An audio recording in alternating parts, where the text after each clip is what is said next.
Bonjour à toutes et à tous et bienvenue dans ce 74e podcast consacré à l'évolution de vos FCPE au sein des PEG, Perco et Percol et des groupes EDF et Engie. Comme d'habitude, je vais scinder mon propos en deux parties. La première concernera l'analyse du contexte économique mondial et la seconde celle de vos FCPE pour le mois de juin.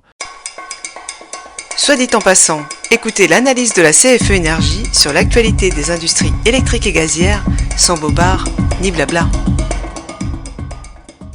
Le mois de juin a marqué un changement de ton sur les marchés, l'appétit pour le risque persiste, mais il est désormais plus sélectif. Après avoir tiré leur épingle du jeu au premier semestre, les valeurs liées à l'IA et aux semi-conducteurs montrent des signes de fatigue. Sans parler de retournement, ce mouvement rappelle que même les piliers du marché connaissent des phases de correction. L'IA reste un paradoxe. Prometteuse en termes de productivité à long terme, elle alimente aussi un cycle d'investissement coûteux à court terme. La question n'est plus de savoir si c'est une bulle ou une révolution, mais bien un facteur macroéconomique majeur capable de soutenir la croissance tout en concentrant les attentes sur quelques acteurs clés. Côté matières premières, le pétrole a reculé de près de 25% en un mois grâce à la reprise progressive des flux dans le Golfe. Cette baisse soulage les pressions inflationnistes sans les faire disparaître. Aux États-Unis, l'inflation a atteint 4,1% sur un an, dépassant pour la première fois depuis 3 ans la barre des 4%. L'accord avec l'Iran limite les risques de crise pétrolière, mais l'inflation reste au-dessus de l'objectif de la Fed. Les marchés anticipent désormais une hausse des taux en septembre, ce qui pourrait peser sur les valeurs de croissance. Sur les places financières, juin a vu un recentrage des investissements.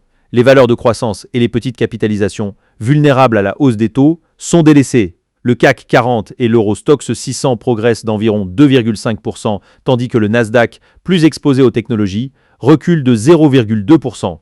Le MSCI World, dominé par les valeurs américaines, perd 0,8%. Enfin, le dollar s'apprécie de 2% face à l'euro, soutenu par les anticipations de hausse des taux aux États-Unis, ce qui profite au fonds comme Épargne Monde, principalement investi en actifs libellés en dollars. Venons-en donc à nos FCPE dont les performances sont également partagées selon que les FCPE comportent des actions de croissance ou non. Ainsi, Épargne croissance sur le PEG, EDF et Engie et sur le Perco EDF, EDF Retraite PMEETI sur le Perco EDF et sélection DNC à EuroPME sur le Percol Engie perdent tous entre 2 et 4%. A l'inverse, Épargne 2 diversifié, Épargne Action monte sur le PEG, EDF et Engie et sur le Perco, EDF et Congest Actions Internationales sur le Percol, Engie progresse entre 0,77 et 2,5%, EDF, Ambition Planète Durable, continue de son côté, sa progression impressionnante sur le PEG, EDF et Engie et sur le Perco EDF puisqu'il gagne 3% sur un mois et 35% en glissant.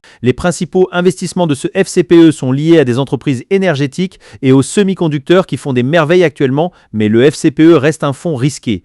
Tous les autres fonds, obligataires ou monétaires, continuent également de progresser. Voilà, c'est fini pour cette chronique du mois de juin. On se retrouve donc le mois prochain. À bientôt, au revoir.